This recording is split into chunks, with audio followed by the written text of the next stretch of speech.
But what happens when you have an 18-year-old boy going into a space that's predominantly female? Any accusation can end his academic career, and it doesn't even have to go off campus to the police. It doesn't even have to require evidence. My mentor taught me back in the early 90s, said every 17-year-old girl that walks across this campus has your career in her hands. This is propaganda.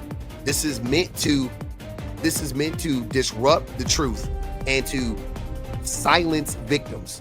As a black man in America, I can easily identify with black men that have been falsely accused of whatever crime. You name it, but definitely, like sexual assault or anything like that. I 100% can identify with those men. I know I know our justice system is not just for most people, but definitely it's not just for black people. But there is a thing that is happening where black men are trying to weaponize the real world lived experiences of other black men who have been falsely accused to silence actual victims of crimes committed by other black men or infractions or whatever things committed by other black men, right? I know that this type of stuff happens. I know that this type of stuff happens. Not guilty of... And Vincent Simmons has been sitting for 43 years in prison as an innocent man. After spending 44 years wrongfully imprisoned, a man has finally won back his freedom. But the women who put him there show absolutely no remorse. Back in 1977, Vincent Simmons was just taking a walk through a park when police arrested him out of nowhere. He was taken, along with 6 other men, for a lineup.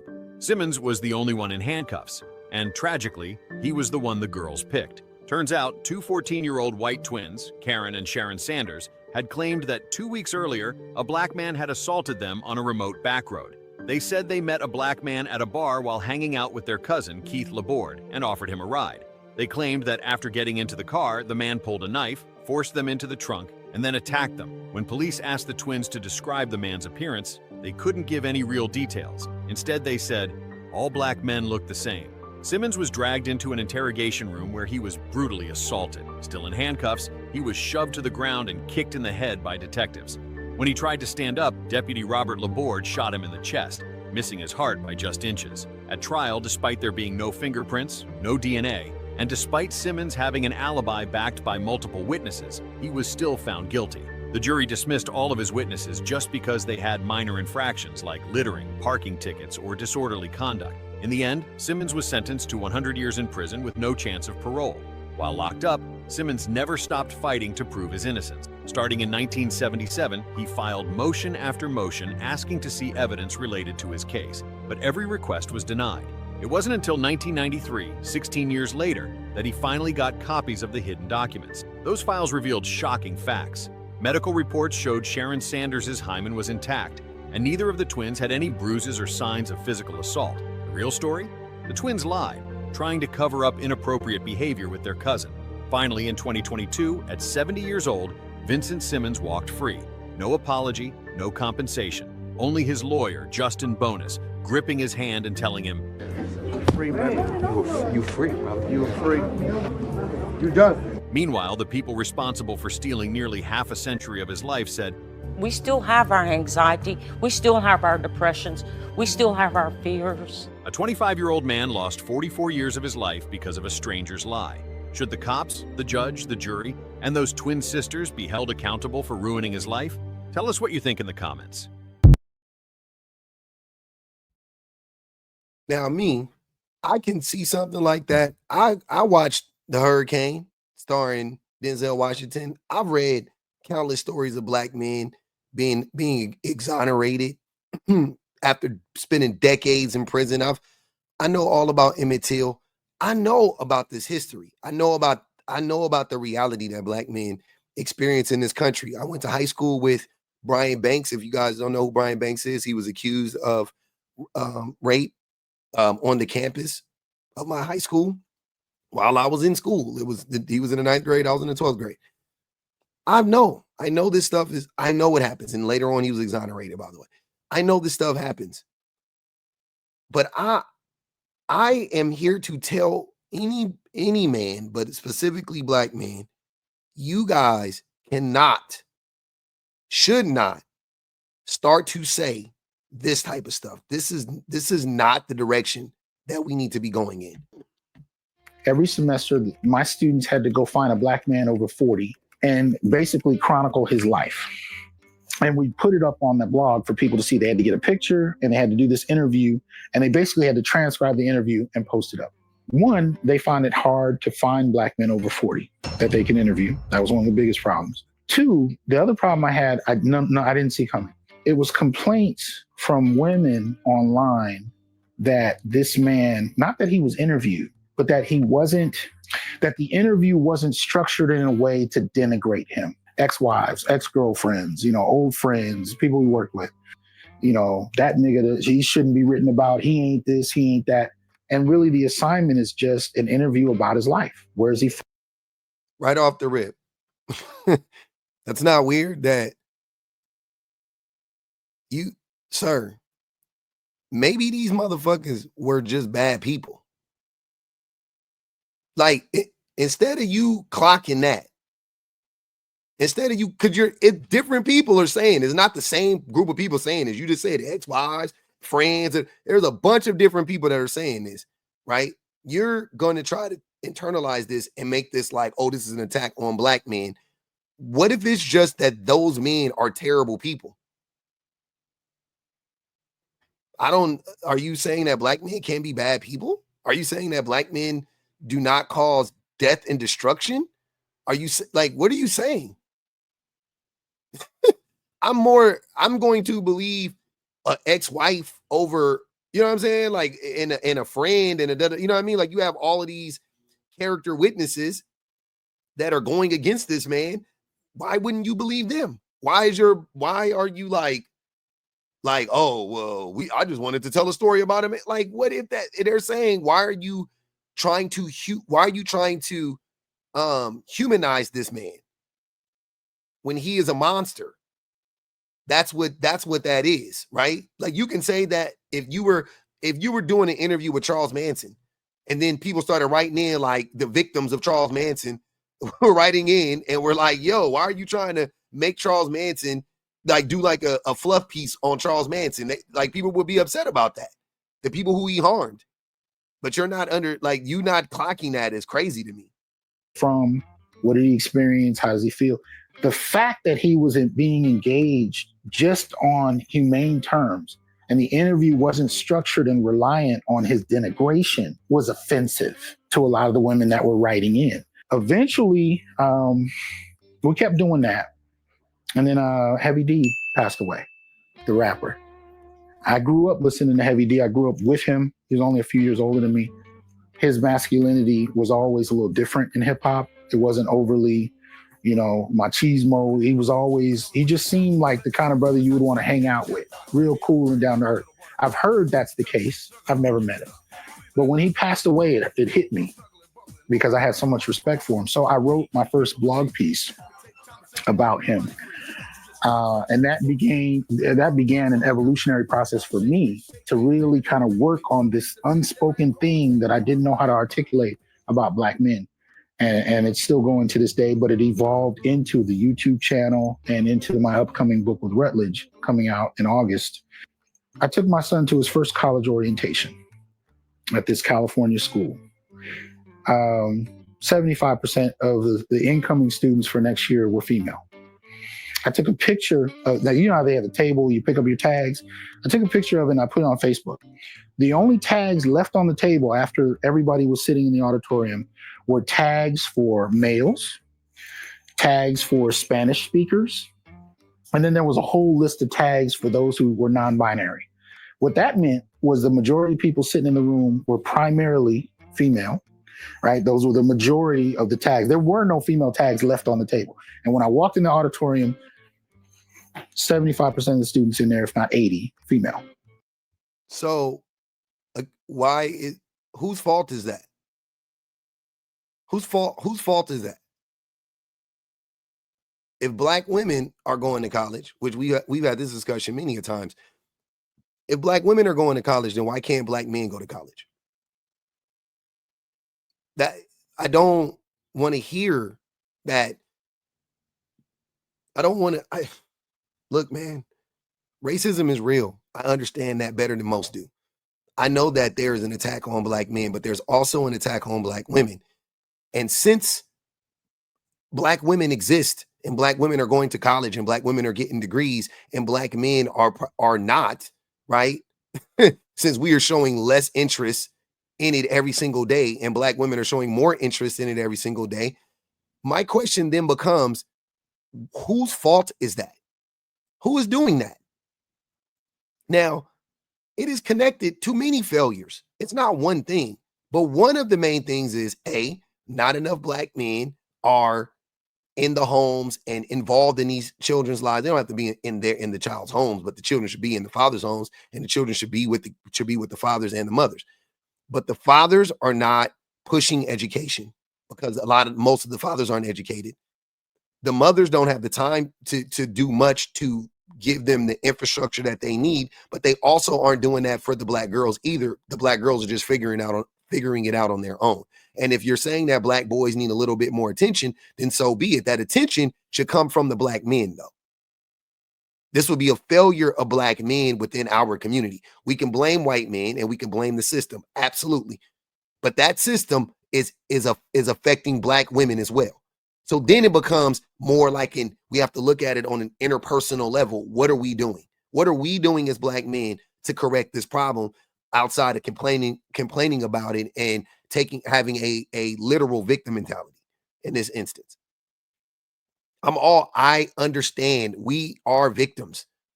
We are victims of the system, but we also perpetuate a lot of the harm that the system does to us. We perpetuate it on our own community. And that is a choice. A lot of that comes down to us making these choices.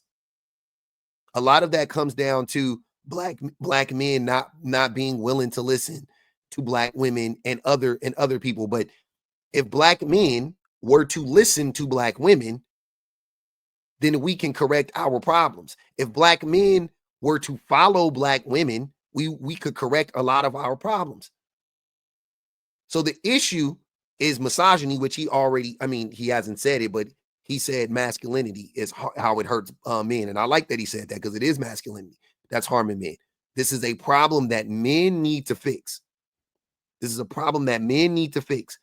Black men specifically. Black men need to get to the root of this. This is something that we can address. We can't cure it. We can't cure it on our own because the systemic problems will still exist.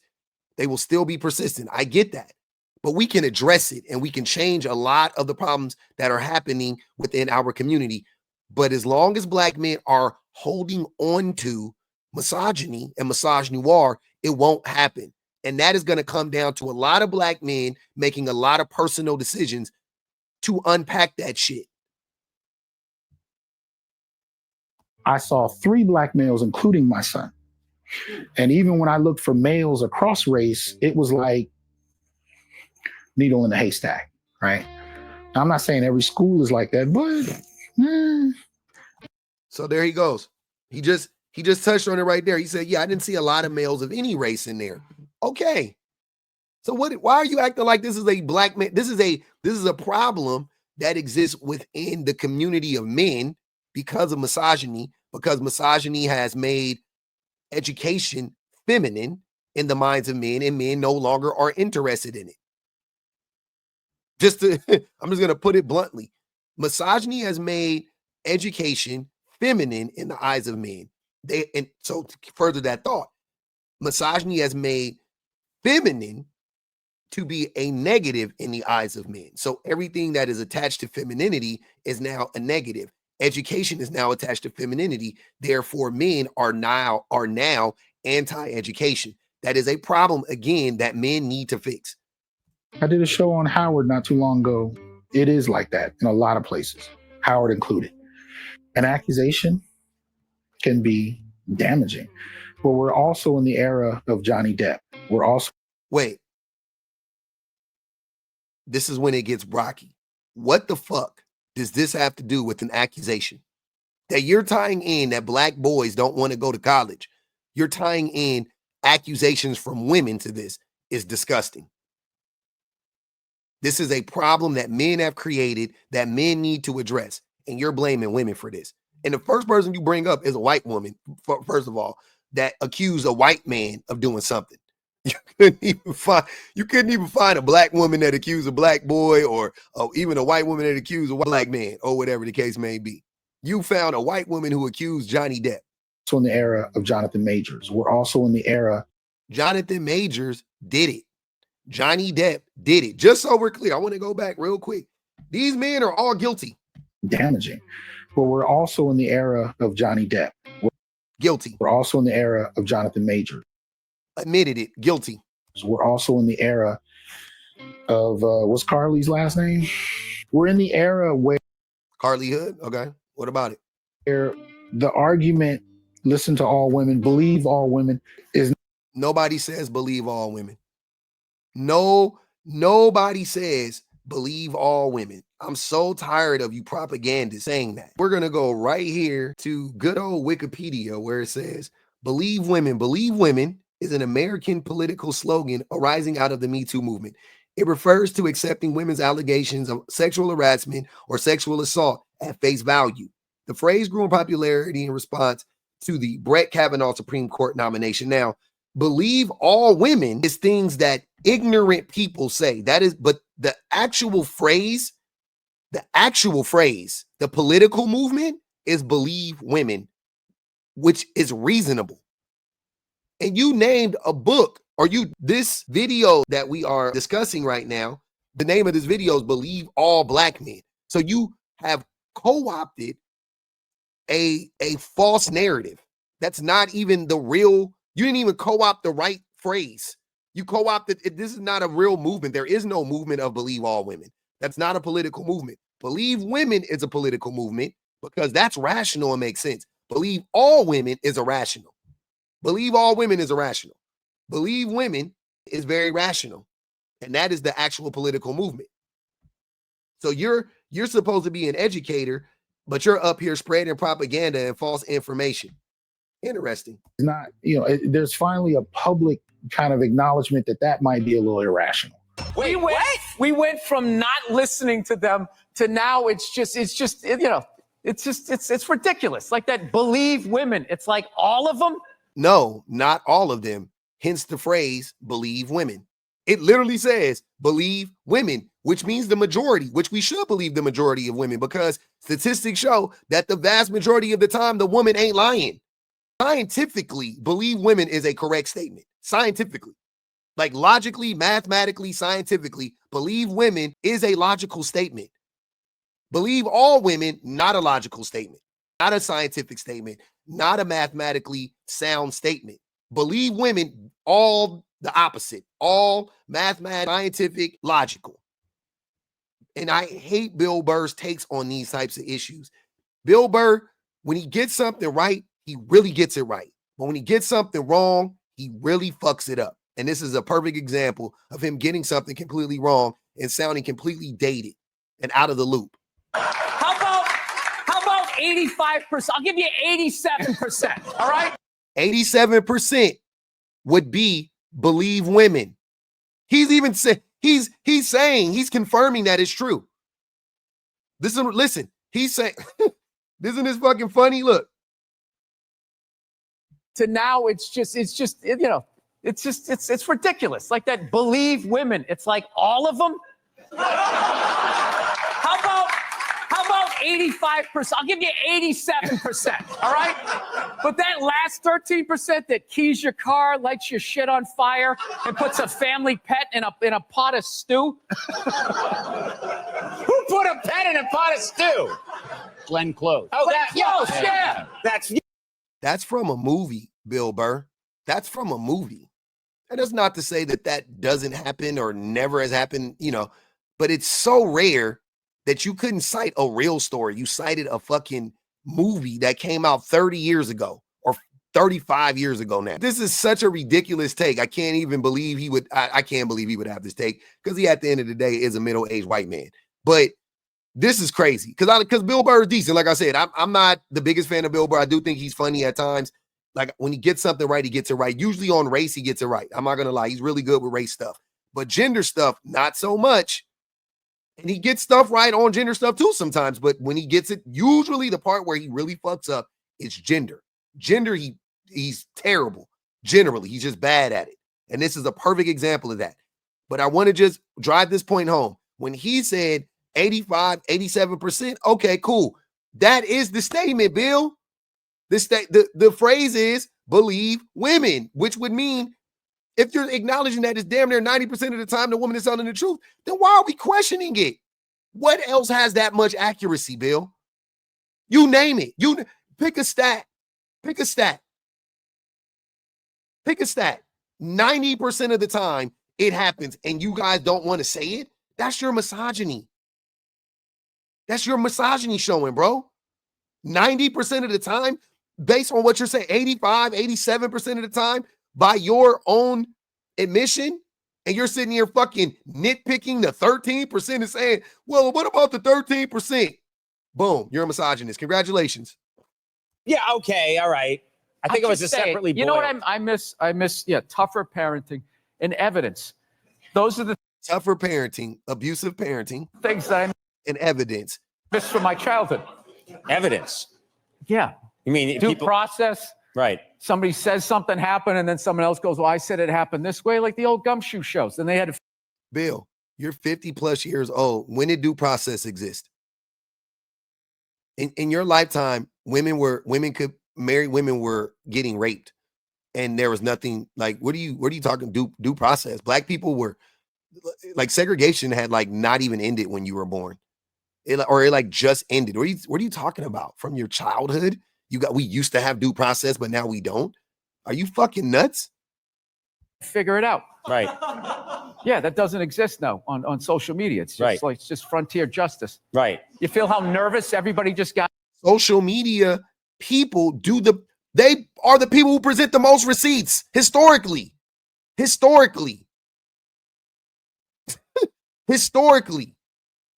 Twitter, TikTok, Facebook, I'm talking YouTube.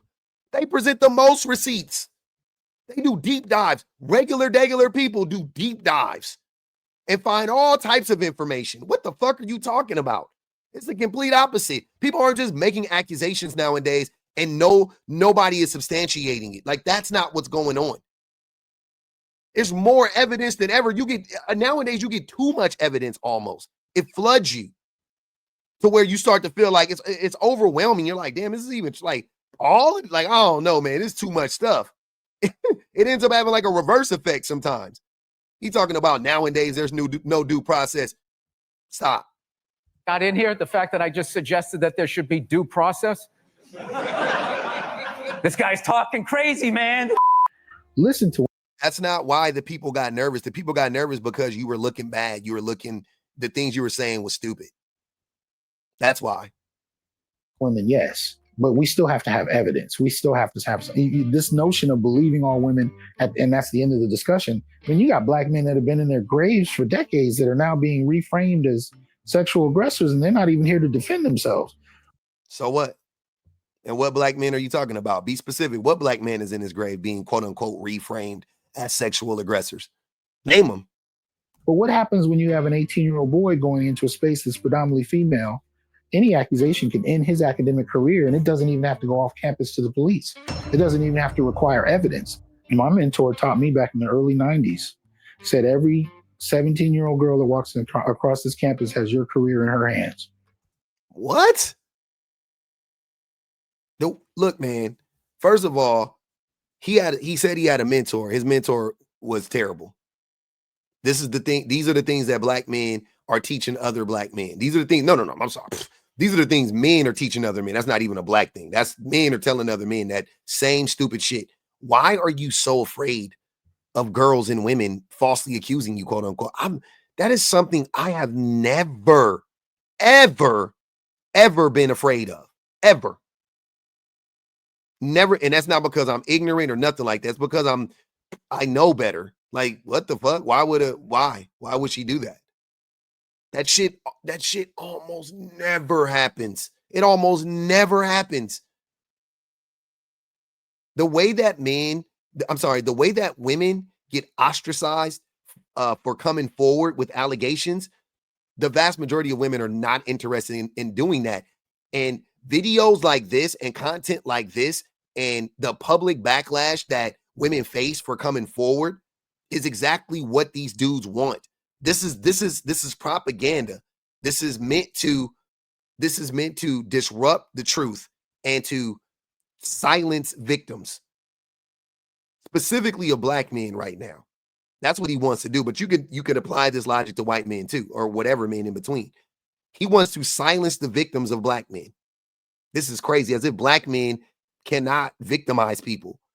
As if the vast majority of the time when black men are accused of rape or sexual assault, that it's not true because we're black. Okay, cool. I get that. More like it's more likely to happen to a black man. False accusations are more likely to happen to black men. But let's say we go crazy and double it.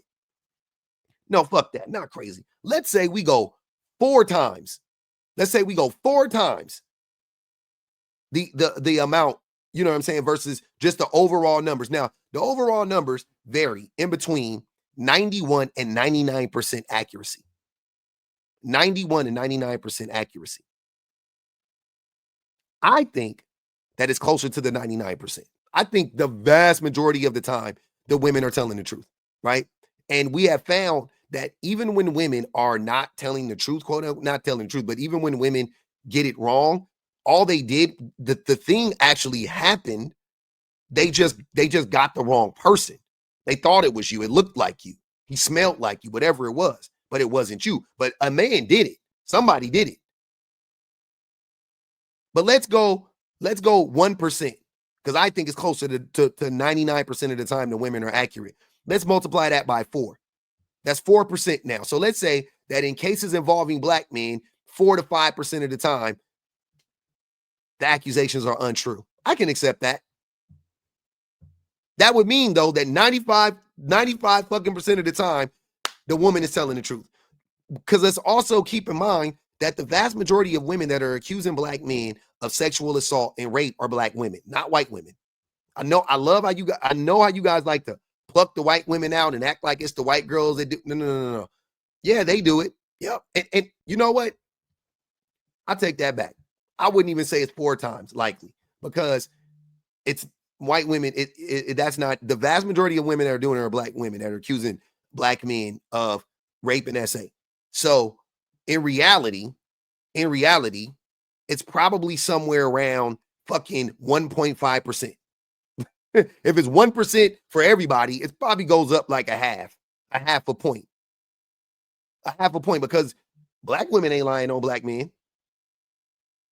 Black women aren't saying black men have raped them and the black man hasn't done it. I don't believe that one bit, because again, now let's apply that same logic to black women. How likely are black women to be believed when they step forward? What's more likely to happen? You got a black man, a black woman. A black woman says a black man raped her. What is most likely to happen? The black woman is believed, the black man is charged, and she gets justice. Or the black woman is not believed, the black man gets off and he walks free, and then the public scrutiny comes in because she accused this man of rape. And now you have the scores and scores of men coming out saying that she should go to jail. She's a harlot. She asked for it, victim blaming, all the online assault. Like, what is most likely to happen? That's what I'm saying. So black women, when they come forward, you have an extra incentive to believe black women when they come forward, because they know that they are far less likely to be believed. If you have a meeting with a student and close your door and she says, he said this, especially if you didn't, what leg do you have to stand on? So I'm just saying, in this environment, and that doesn't work the other way. I can't call it, and say, well, this 17-year-old girl said X, Y, and Z to me in my office. Even the university will look at you like, okay, whether I'm lying or telling the truth. That's a lie. One-way dynamic. I can talk to you about brothers that have dealt with every race of woman, but especially black women that have gone through something very similar. I got a professor brother of mine who can no longer teach in his field because of a false accusation and a frustrated ex-girlfriend who called his job. He said, especially black women. Wow. Wow. The misogynoir. And told everybody at his job that he did X, that he didn't do. It required no evidence. They fired him on the spot. He could How do you know he didn't do it? never teach in his field again after working through a doctorate, all because she was upset. I don't believe it. We look at Jonathan Majors. She accuses him at the behest, in many ways, as they say, of a police officer who's interviewing her and suggesting to her that he must have done these things to you, and she seems to go along with that. And then we find video evidence that there's no way possible that he could have committed those crimes. Is that really the case? So Jonathan Majors admitted in a video recording that is uploaded, and you guys can go check it out. It's actually on this article. It's kind of grainy, so you couldn't really hear it that well, so I didn't want to play it. But he admits in the audio to strangling her. So when you say that he didn't do anything or he was falsely accused, what the fuck are you talking about? He admitted to doing it. That she shows up in the club a couple hours later doing fine, feeling fine, right? But it took those video clips for people to step back and say, okay, well, maybe he's innocent. In the meantime, he's lost so much momentum on his career, nobody cares. I don't know how many of the deals he had set up have called him back, apologized. Hell, they didn't do it to Johnny Depp for the longest. I don't know if they're gonna do it for Majors, but to the extent that Majors is emblematic of black men, or men in general, the question is what kinds of protections are there, especially in environments that are already hostile to young black men. The problem is a lot of people don't tend to believe that black males and females have a different quality of life. They have a different set of options made available to them. They have a different road in society. The idea is if we're all black, we grew up in the same house, what I experience is what you experience. The only time I see this really break, and I think I said this to you before, is when I see mothers of sons. Mothers of sons will be the first ones to say, oh shit, this is something, or you'll find mothers who have a daughter and a son. And she'll be like, okay, these are very different experiences. But she's grown up in a family with brothers and sisters. It never dawned on her until she had a son. You know what I mean? And that's kind of where you see this slow acknowledgement that the fact that we're all black is not clarifying enough. We've talked about how gender adversely affects women and girls. We assume that that's the only group gender adversely affects. We have no vocabulary. How does it adversely affect black men, though, is what I want to know. That's what I want to know. You're saying it does, but how does it, though? That's all I want to know. How does it? Because the part where it affects black men is, if you want to say that, is it's the way that we are unwilling to let go of the misogyny. So we are conditioned to be misogynistic, no doubt about it. We are conditioned to be misogynistic, no doubt about it. But that is internal, not external. You see what I'm saying? That doesn't actually affect us externally. We're not bigger, like black women are targeted more than black men in so many other ways. Like black women are harassed far more than black men are, far more. The negative interactions that black women have with the world versus the negative interactions that black men have with the world are vastly different. Black women have way more negative interactions with the world than black men do. Not even close. So black men doing this like, oh, it's worse for us. I don't see it. Like, how is it worse for us? It's different in certain ways. I can acknowledge that. But worse, like overall, absolutely not. Absolutely not. For how gender adversely affects men and boys. So when boys interject it, they're dismissed because their gender experience doesn't reflect women's gender experience. So it must not be happening. It's not until usually you see a mother of a son who's watched this boy Boys are grow doing up. it to other little boys. Men are doing it to little boys. Men are doing it to men. Boys are doing it to girls. Men are doing it to girls. Do you see the connection here? Whatever is happening to boys, it is happening from other boys. Right? So that's an internal thing. That's not an external thing. That's an internal thing. Black girls or girls in general, the things that are happening to them are happening to them from other boys and from women and from men. The vast majority of the time. Do you see the common denominator here? From birth and start to go through things that she hasn't had to, that other girls her son's age hasn't had to. Then she starts to say, something's going on here. I showed a film, I think it's still on YouTube. I showed that in class. My young men went nuts. And then another man sitting next to him was like, yo, this is my cousin. Another one's like, that's my auntie. And you saw a number of these men, and they weren't yelling, they weren't screaming. They were just like, nah, that's my mother. You know what I mean? And they started to tell stories about divorce and family court, and not being able to see their fathers, and sisters getting into fights with them, and girlfriends calling the police on them just because they could. And you saw this in this moment. The young women that were in the class were looking around like, what the hell is going on? None of them, that is a telltale sign. This is how delusional men are. This is how much fucking men love to gaslight and lie and play victims. The women are like, what are y'all talking about? Because the women know that they're like, that's not going on. They're the women. It should have been equal. It should have been like a bunch of women should have been in there like, yeah, we do be falsely accusing men. Yeah, my homegirl did. It should be that, right? Instead, the women are like, what the fuck are y'all talking about? That's the telltale sign that the men are fucking lying. Unless you want me to believe that the women are lying, like, no, I don't believe that. The men are lying. And it was almost like, this is the other side of the scale that I couldn't get 3 or 4 years ago. I'm well familiar with the feminist complaints. I've been hearing them for 4 decades. What I never heard was this. So as the men started to talk, then we started to actually have conversations. Complain about this? This dude, I don't know who this dude is. He is a fucking fat back liar. About, okay, what is it you're actually going through at home, at school, and in intimate relationships? And the more they started to talk, what we noticed is the feminist vocabulary we had was not flexible enough. It didn't have enough nuance to engage bullshit. Men. Bullshit. Cap. And so then it became clear that we needed a new vocabulary.